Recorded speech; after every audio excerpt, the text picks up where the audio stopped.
Troisième méthode maintenant, qui est la méthode la plus générale, qui marche toujours, on nous demande de simplifier 105 sur 154 et on va donc décomposer le numérateur et le dénominateur en produits de facteurs premiers.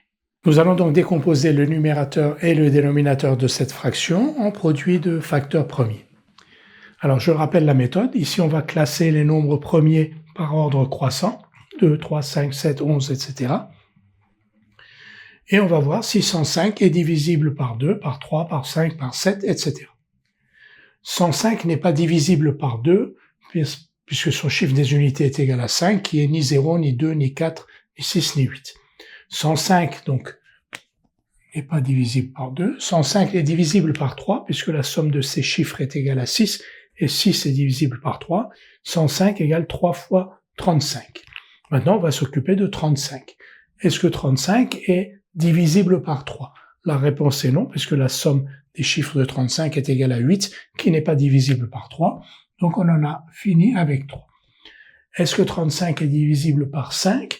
La réponse est oui. 35 égale 5 fois 7, et 5 et 7 sont tous les deux, donc 5 on savait qu'il était premier, ce qui est là, et 7 aussi, donc, est premier. La décomposition en facteur premier de 105 est donc 105 égale 3 fois 35, et on remplace 35 par 5 fois 7, donc 105 est égal à 3 fois 5 fois 7. Nous allons faire la même chose avec 154 maintenant.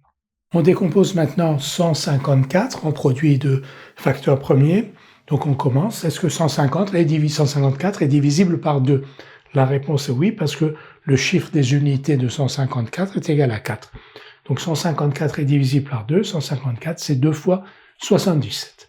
Maintenant, on considère 77. 77 n'est pas divisible par 2, parce que son chiffre des unités est égal à 7. Donc on en a fini avec 2. Est-ce que 77 est divisible par 3? La somme de ces chiffres est égale à 14. 14 n'est pas divisible par 3, donc 77 n'est pas divisible par 3. 77 n'est pas divisible par 5 non plus, parce qu'il ne se termine ni par 0 ni par 5. 77 est-il divisible par 7? La réponse est oui. 77, c'est 7 fois 11, et 11 est aussi un nombre premier, donc c'était le suivant sur la liste. Donc la décomposition de 154 en produit de facteurs premiers, la voici. 2 fois 77, et 77, donc on le remplace par 7 fois 11, donc 154 est égal à 2 fois 7 fois 11.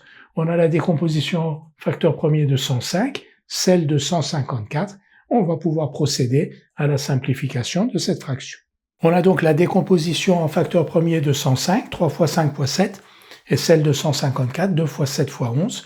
Donc on écrit 105 sur 154 comme donc 3 fois 5 fois 7, on remplace 105, et 154, on le remplace par 2 fois 7 fois 11. On voit qu'il y a un facteur commun, un diviseur commun, en fait, entre le numérateur et le dénominateur, qui est 7.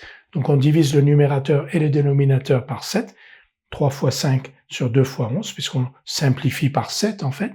Et ici, il n'y a aucun facteur commun. Ici, il y a 3 et 5, et ici, il y a 2 et 11. Donc 3 fois 5, 15, 2 fois 11, 22, et on peut bien sûr pas aller plus loin, parce que si on pouvait aller plus loin, on aurait ici un nombre premier en commun parmi les facteurs qu'il y a au numérateur et au dénominateur.